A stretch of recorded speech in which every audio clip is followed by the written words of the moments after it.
Today I am going to show you stab the potato experiment. So let's start. So we require for this experiment are a potato and a straw. So let's start.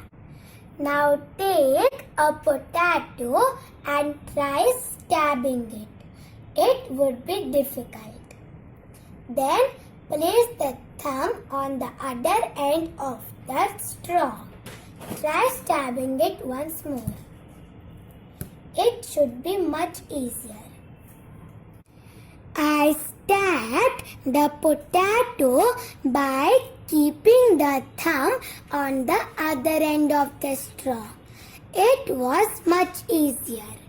Do you know why this happened? Let's find out the logic.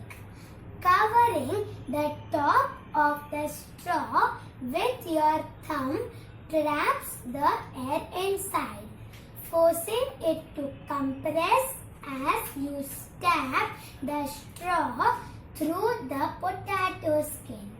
This makes the straw strong enough to pierce the potato.